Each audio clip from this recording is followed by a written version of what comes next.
So in today's newscast, we had three sources, Mike Rose, Mr. Castillo, and Miss Baker, tell us about college students and how they experience writer's block.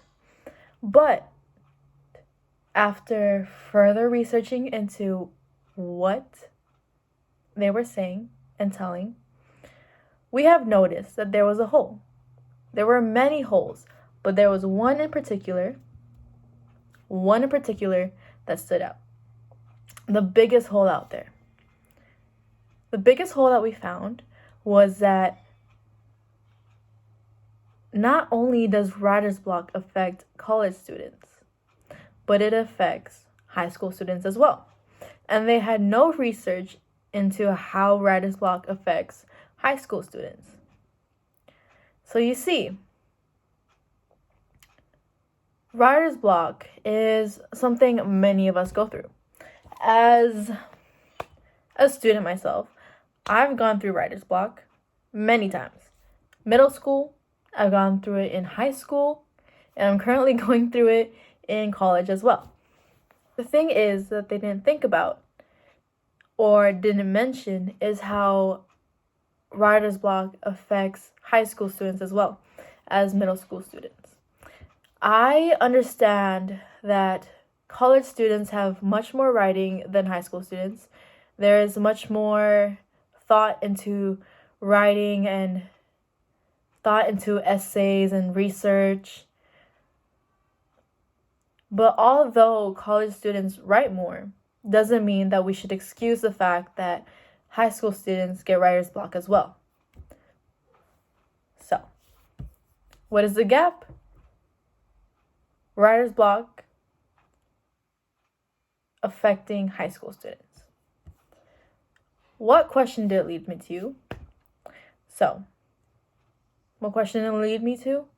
How does writer's block affect high school students? I read about how writer's block affects college students, but I never read about how writer's block affects high school students. So, I think it's important because high school students need to know how to get through writer's block so that they can know how to get through it in college, so that they know the information needed when they step into college situations. Just because they don't write as much in high school doesn't mean that they won't write as much in college.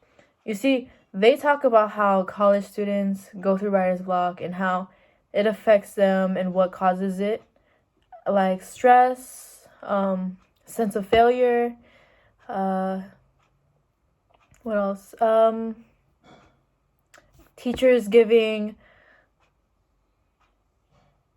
a set of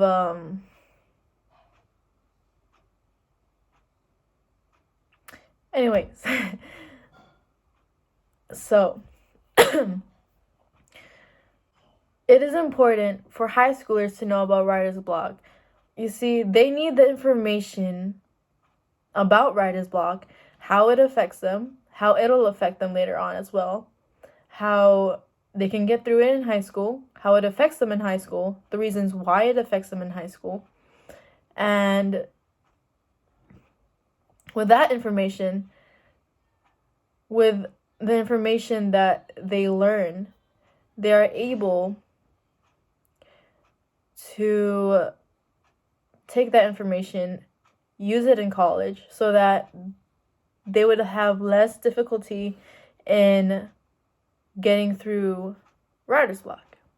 And that is all for today, folks. Thank you for listening. It has been a pleasure.